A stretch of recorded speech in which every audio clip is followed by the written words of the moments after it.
पर्सी faucet का जन्म 1867 में इंग्लैंड की धरती पर हुआ, जहां उन्होंने अपने जीवन को एक अद्वितीय दिशा दी। वे एक साहसी ऑफिसर, कुशल वास्तुकार और जिज्ञासु जियोग्राफर रहे।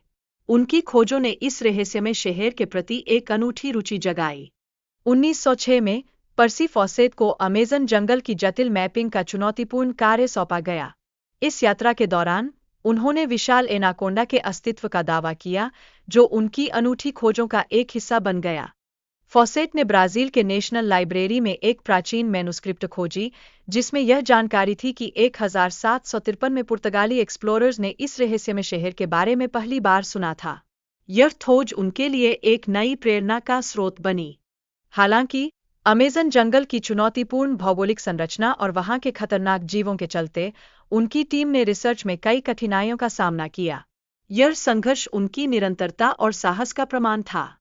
पर्सी फॉसेट की जिज्ञासा ने उन्हें बार-बार उस घने जंगल में लौटने के लिए प्रेरित किया। उनके साहस और दृढ़ता ने यह साबित कर दिया कि वे अपने सपनों की खोज में कितना समर्पित थे।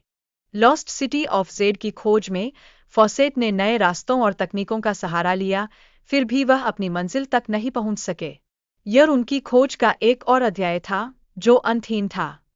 अमेज़न जंगल में फॉसेट ने अनेक जीवों और पौधों का अध्ययन किया।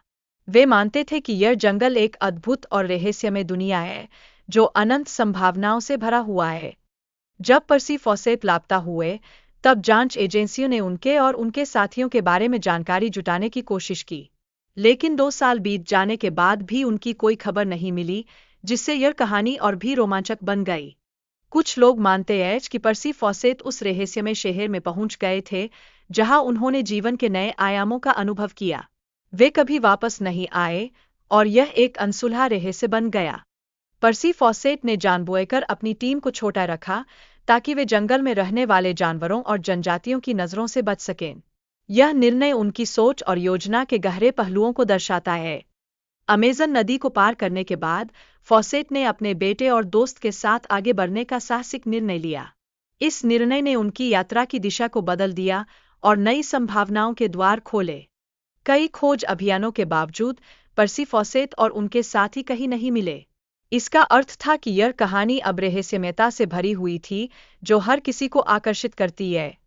अमेज़न के जंगलों में कुछ जनजातियां बाहरी लोगों को खतरा मानती हैं, जबकि कुछ अन्य मिलनसार हैं।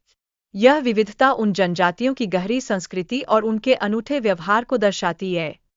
कुछ लोग मानते हैं कि पर्सी फॉसेट ने उस रहस्यमय शहर में रहने का निर्णय लिया था, जहां वे न केवल खाद्य वस्तुओं की कमी से मुक्त थे, बल्कि सामाजिक भेदभाव से भी दूर थे। लॉस्ट सिटी ऑफ जेड की खोज को लेकर लिखी गई किताबों और बनाई गई फिल्मों ने पर्सी फॉसेट की रहस्यमय कहानी को और भी गहरा बना दिया।